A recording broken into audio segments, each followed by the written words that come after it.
Hello, everyone, and welcome to the Change Podcast. This is Insights into Empowerment. And this is where we bring you amazing guests with their knowledge that are going to help you enhance your life. And today is this guy, I'm reading his bio, and this guy's amazing. I was reading it this morning. I'm like, I cannot wait to interview him.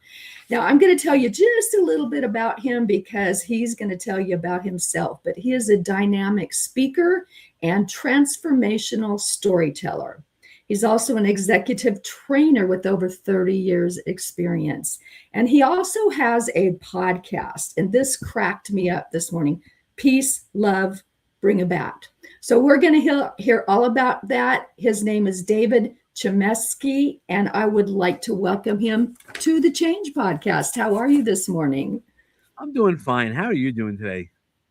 You know what? I'm doing pretty good. I'm in South Carolina, so it can be either just brilliantly sunny or it can be raining. And it's been raining for like a week. So I'm sitting here in my office listening to it. But I have a feeling you're going to bring that sunshine into my day. I'll do my best. And even when it's raining, there's a calming piece of that, hearing the raindrops and water running. It's a lot of nature. I love that. That's one of the, people like, how can you fall asleep to like a rainstorm? I think it's how we manage the storms of our lives that really tests us. Absolutely. And I used to listen to the sound of rain every night because I liked the white noise, but I really liked the rain. So I do love it. It's just that, 5 days, you kind of like, okay, just give me a little Yeah. bit of sun. And it's So limiting, right? It's limiting. There's less things we could do in the rain than we could do when it's not raining. But yeah, no, absolutely. I understand it. And once we get it, one day's fine, 2 days, all right. But you said 5 days. That becomes very limiting on what you could do outside and getting into nature without getting wet and things like that. Well, there's so much I want to talk to you about because, I had a little bit of your bio in front of me. And the first thing I'd like to go into, if you don't mind, is what is a transformational storyteller? So we've all experienced stories, right? Our life is a story. There's multiple stories, and the transformational, it really goes to what have you experienced in life. So I've Mm, experienced a lot of things. I've experienced extreme deaths in my life, quick, unexpected deaths, and how it transformed me into what I do. Even 6 years ago, I had a suicide attempt, and ooh, that's part of my story. So it's things that I did, but how did it transform me into what you see in front of me? When I get a question a lot often, how do you know you're not going to do it again? Well, there's a lot of reasons. I use my resources. I acknowledge my feelings a lot more. I'm self-aware differently. I still speak quickly at times. I'm still, some of those things, but I also know what I know. I know that my story is not only for me. I have to learn my lessons in those tests, right? God gives us tests every day, but then we need to get the lesson afterwards to learn from it. And then we also, want to then teach people, right? I've got through this, so I talk about, suicide attempt, and we'd love to end suicide and the feelings that people have going through that. I'd love to end that. So that's a transformation. I'm using my story to not just say, hey, this is what happened to me. I want to teach people. I want to be with people. I sit with people to overcome what they might not be able to. And people have had other stories. In the world, you go, oh, everybody has a worse story, right? We play one-upmanship. It doesn't matter. Once you crossed over that line of having a bad story, and it's bad to you, your perspective, then what are you going to do with it? You could sit in it and play victim. Oh, this happened to me. And, we do that, right? We go through the stages of grief and all that. But then also the transformation is really taking us to that next level. Or in my world, I call it's your time to soar. It's that up leveling, being able to do something much more powerful with your message and your story. Ooh, that's powerful, and that's how I feel about it. I have I'm a forgiveness expert as well because I had to learn how to forgive a Sure. cheating spouse, and it ended up in divorce. It was very, very ugly, but in the healing process, which I think is ongoing, this was in 2013, so it's been a long time. But do you look at your experience as it didn't happen to me, it happened for me? So I could help other people navigate that path. Sure, there's definitely a piece of that. What message can I have in my darkness, in why certain things happen? 100%, because but what it happened for me is looking for those things, looking for those positive moments in it, and sometimes there aren't going to be a positive moment, right? Some things, again, cheating, I understand that. I've been cheated on, and what you try to work through. But after my suicide attempt, I actually walked over to my ex-wife and I said, I forgive you for everything, because Wow. forgiveness, the forgiveness, at least how I see it, for me, is, why am I carrying it around? Why am I carrying anything in my heart that isn't love? And that's what I always go back to when we talk about all the people who rush out and go, religion and all this stuff. And God is about love. I don't care who, how you get to God. I don't care who's your God or whatever you think that is, a universal love. If it isn't about love, then it's man-made, or there's a man-made influence. Our ego gets involved, and I think that's where we get into trouble on forgiveness. I'm never going to forgive, Dave for this. Okay, that's on you. That's not on me. There's a pattern. It's something that we do. I come from a Jewish faith that after you ask 3 times for forgiveness, you don't have to be given it, but you're clean. Like, if you really are coming in to try to make up, what you've done wrong. And that's why I'm always a person who, hey, when I make a mistake, I'll own my mistake, and I'm really sorry for making a mistake, and I'll learn better. I've definitely improved, even in the past 6 years. So, the people who know me know that I continue to grow, and when we grow through forgiveness, because it's sometimes for us, we made a mistake. And in a situation of infidelity, you know, we get hurt and we want to be angry because that person lost our trust. That's really what is the hard part, is to trust again. I know, again, I've been there, Nicole. That trust and forgiveness is so powerful, but it's also powerful for the one to give it, not only to receive it. See, I look at forgiveness as just for me. Yeah, Your 100. forgiveness is for you, and I've never asked, I never told this person I even forgave him. I just did it in my heart with love, with what you're talking about. And I watched just layers of anger, hate, animosity, everything just melt away. And it absolutely amazed me. And people ask me, how, because I have 2 girls with him, how do you, so I send him love because he does not love himself. He never Right. did. And what I realized too, and have learned and knew, is that whatever you send out, you get back. So I'm very, very cautious with everything I send out. It has to be of the highest spirituality for it to even get out of my mind, brain, however it goes with the universe, to go out, because I want to have everything come back to me: love, joy, happiness, friendship. So how do you feel about that? No, I agree with it 100%. You don't have to walk over to somebody and say, "Hey, Nicole, would you forgive me?" or anything like that. The forgiveness is for us. It's also acknowledgement. That doesn't mean that when I forgave an ex-wife, that I was okay with what she did. No, Right. that's not forgiving what the actions, but I'm not going to hold anything on it. That's on you. And if and whatever I've done wrong, we when we do something wrong, we want forgiveness also. That if the person doesn't want to, that's where I was going with the 3 times. Is, you don't want to give me. That doesn't mean that you have to forgive me because I've come to you. You don't have to do anything. That's on you. But I know I've cleaned my heart, and in my relationship, I'm like, with God and myself, I'm good.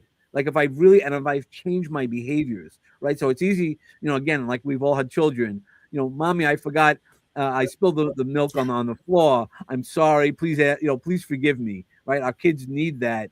But, then if they do it over and over again, we get frustrated. So changed behavior is also something tied to forgiveness. And when you can do that, there's so much more power in that. Oh, absolutely. I totally agree with you. Now, I know that you're an executive trainer. Is that what you train people to do, to see themselves or use forgiveness, or what are you actually training people for? Yeah, so I'm training them actually to live a more stress-free life. Like stress is going to Ooh, happen. So I still receive less stress, and I'll sometimes overreact because I haven't prepared myself, right? But executives need the fact to reduce their stress. The world is not getting any less stressful for any of us. And and again, I've worked at very high levels. I worked for, Fortune, 50 companies where, I wow. helped manage $100 million budgets. And I had to make some very hard conversations with lawyers and people like that who are going to be like, hey, you're going to be making less. Like, we're going to give you less money. I've had real difficult conversations. I was on both sides of that conversation. I worked for a law firm, trying to negotiate with clients to get the most we could. And then in a few weeks later, I was with the client who had to, the lawyers walked into my office and I had to have that different conversation. And it was difficult. But you Yeah. build those relationships because you know what you have to do, and to manage the stress. I teach a bunch of things. Again, we have to educate, we train people. It's not just teaching you, because I could teach, right? We have a lot of teachers who taught us math and chemistry and stuff like that. We don't remember any of it. Spanish, right, in high school, whatever. None. But it's the training that I do. So I train executives to be able to do things. We recognize it. So sometimes you need to give forgiveness. Sometimes you need to forgive an employee or a supervisor or even somebody on your level or even you. Hey, I made a bad decision, and mea culpa, right? I did it, and I need, the forgiveness. So, you do could teach, executives to do that. A lot of times it's just how to manage the weight. When we talk about Hercules, right, carried the world on his shoulders, and most of us do also. And how do we carry that differently and feel the weight differently as well? Yeah, that's amazing. Now, do you feel ego sometimes stops people from forgiveness? 100%. 100%. And I grew up. My one of my nicknames was Kid Ego. I was that guy. I was a Oh, wow. Yeah, I was a big brash person, bowling, and I was pretty good, and but I didn't mind saying it. I didn't mind doing all the crazy stuff, feeding my ego or feeding the weaknesses in my ego, and and some people even now with my teal suits and the bat that I come around with, they're like, "Oh, that's an ego," and I'm like, "No, I'm trying to teach you a message. I want you to listen to the message, not just." What you think it means. The message of ego, we need ego.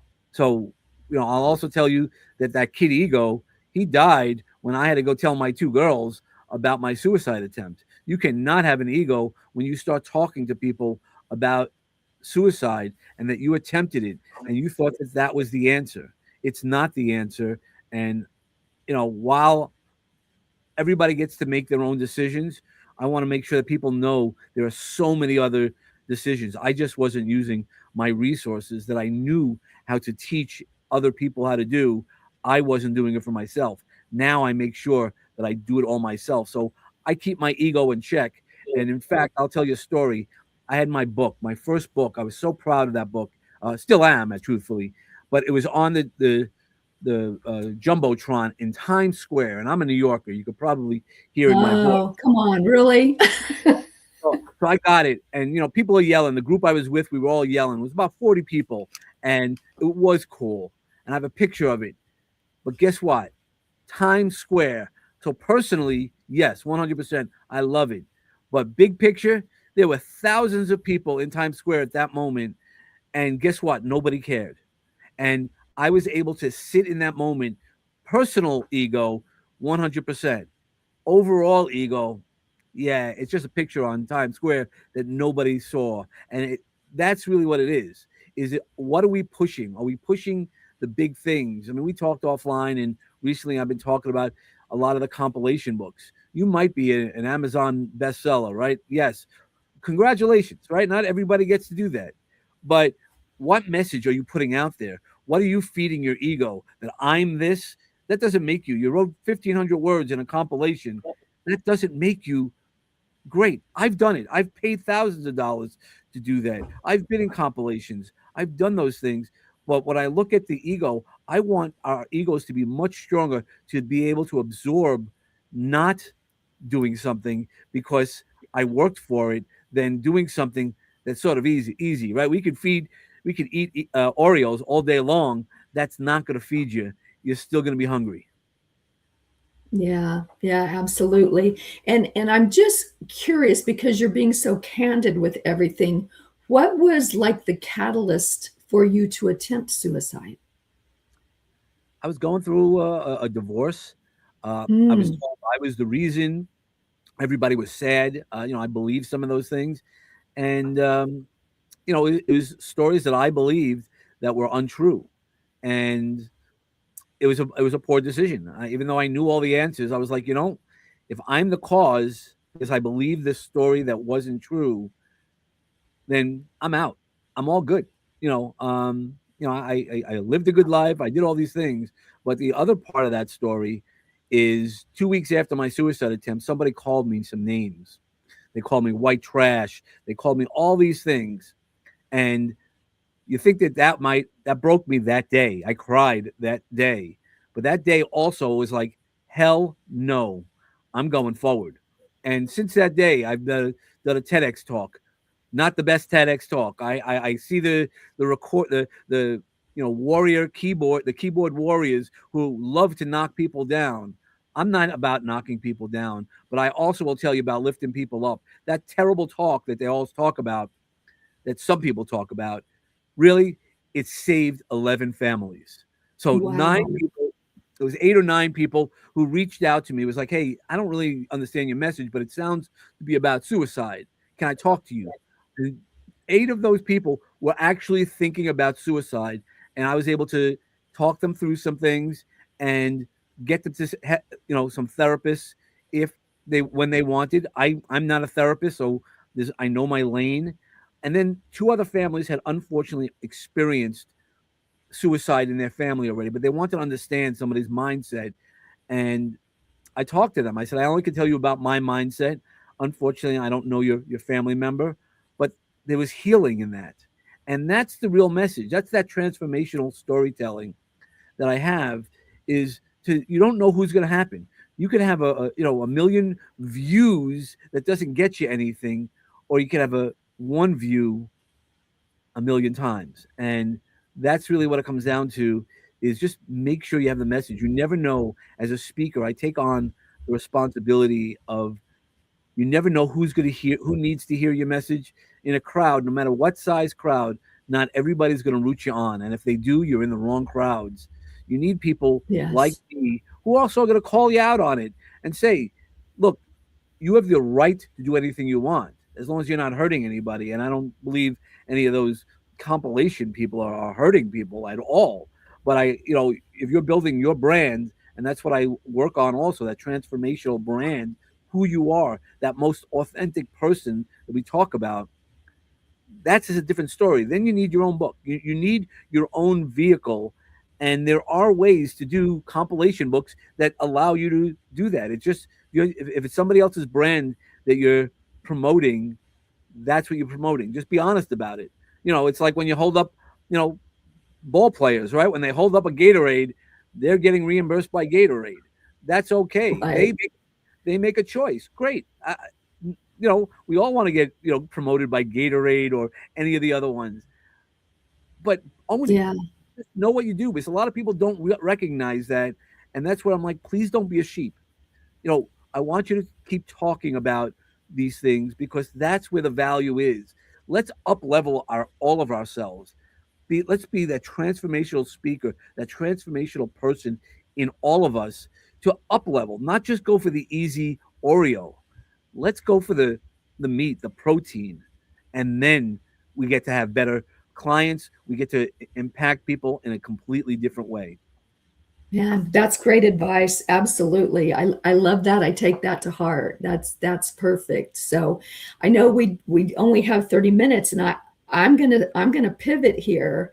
Yeah, Peace, love, and bring a bat. I must know where that name came from. it's, I it's first I'm like peace and love. Okay, cool. Bring a bat. yeah. So So would you do me a favor and tell the audience where in the world did you get that? yeah, so it's pure New York, right? So if Oh, you okay. so it's if you know New York, right? New Yorkers will love you. It's much like now, Nicole, you and I have been friends. So if somebody talks behind your back, I'm gonna be like, nah, man, that's not cool. Nicole's my friend. Like people. There were a lot of people. Like last week, people came to me and were like talking about other leaders and some of the people that I spoke about over the weekend. And I'm like, dude, just say it. No, I don't want to rock the boat. Well, I might rock the boat. So the peace and love, everybody understands peace and love. I don't want any problems. I love you. Everybody says that word love very easily now, which is nice, but do you mean it? Is unconditional love. I love you if you talk about me or you don't talk about me. It doesn't always feel good, but that's okay. And the bat is not about violence. Originally when I had that name, one of my friends, one of my girlfriends, women friends, was saying, women aren't going to like it. It sounds very violent. And I go, no, they need to hear the story. And the bat is about bringing awesome thoughts, being authentic today. It's not about beating people. It's about the balance in life. When you know you are perfectly balanced, you can hit your sweet spot. You can soar. Mhm. You can hit that ball. If you've done the best that you could do, you'll hit your sweet spot, and it might not be a home run. It might be a ground ball. There's always so many things. No matter what, if you've given your all, that's what matters. And if you're the most authentic person to yourself and to others, they'll know that. They'll know that off this field and not on the field. And that's really what the peace, love, and bring a bat is. I have guests on there talking about their phoenix moments, those moments in the ashes. I have leaders talking about what leadership really looks like, not just saying you're a leader, but showing you're a leader, not because you gathered the most people. It's because you gathered the most people who knew how to follow you in the right direction. Leaders will follow you in all different directions. And that's the real power of the mentality, the philosophy behind peace, love, and bring a bat. Is you bring a bat, speak softly and carry a big bat. Not everybody liked Teddy Roosevelt, right? Easy peasy. But what he did and the actions. So again, not everybody's going to like me for saying, "Oh, about the compilations." A lot of people have run a business just by doing that. But the real answer is that's okay. That's your business. But I'm going to say I want people to be more aligned with who they are, that peace and love mentality. And I had a story one time when I was playing ball, and I'm not the best ball player. And the guy was like, "Dave, maybe it's time to stop playing ball." And he goes, and we had some exchange of words. And he goes, "Oh man, you always talk about peace and love." I go, "Yeah, but it's bringing the bat." So there's times that you have to take a stand on what you do, being authentic. That doesn't mean that you now have to hate them. I just saw that gentleman the other night, and we gave hugs and how you doing, how the kids, how the family. That's the real authenticity. Is I'm going to talk about you, but anything that you hear that I've said about you, you're going to hear it from my face first. You're going to hear it. I have no problems, and that's why we bring peace, love, and bring a bat. And there's some great guests. I just had some great guests. You know, uh, looking at everybody that's going on, people who have put out themselves in a way that there's no wishy-washy. I don't know what you feel like. There's clear, defined who they are and what they add value to. I love those people because those are the people that have the same story every single time. They don't tell the story to appease people, they don't tell the story to get more followers. They are who they are and they're honest. And speaking of the bat, I want to hear what you've hit out of the ballpark. I hit out of the ballpark that I'm a survivor for in many ways, right? From uh, bad relationships, and again, it's not all on one person. There's two people in a relationship. I'm a Mm-hmm. survivor. I have a book. I'm an author. I took a chance not to just have a business book. I took some chances on writing some fiction. I love writing fiction.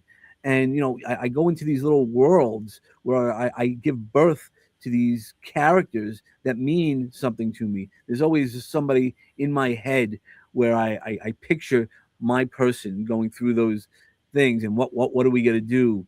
So those are my successes. My successes are the people that I've helped. I've helped, probably over between speaking and everything like that, thousands of people on mental wellness talking about that.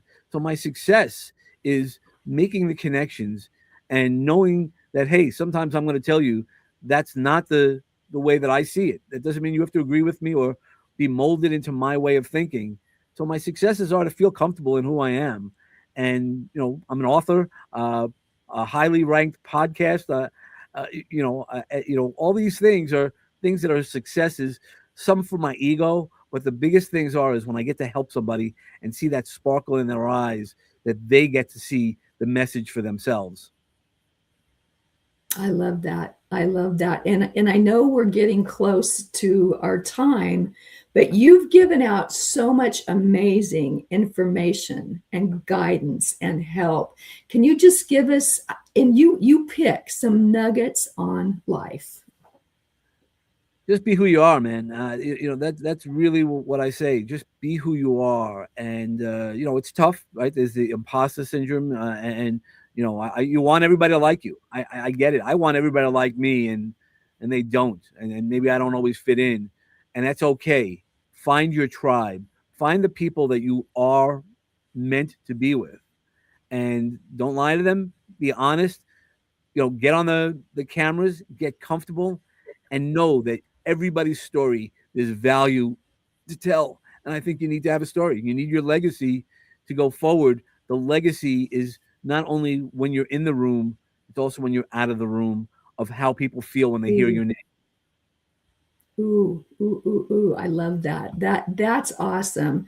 And what I want to tell anybody listening right now or listening later is I have links for this man where you can find him, where you can connect with him.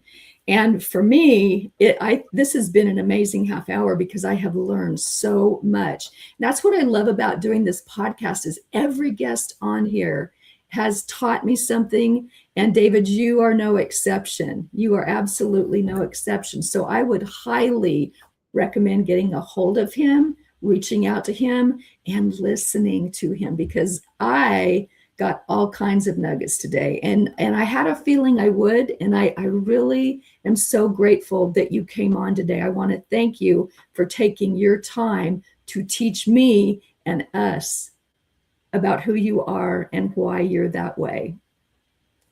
Well, thank you So so with much. that, I am very grateful. And this has been an amazing interview. I had that feeling I would learn from you, and I most certainly did. So thank you for coming on and enhancing the lives of many, David. Well, thank you for the Okay, opportunity. Bye bye. you're welcome. You're so welcome. Thank you.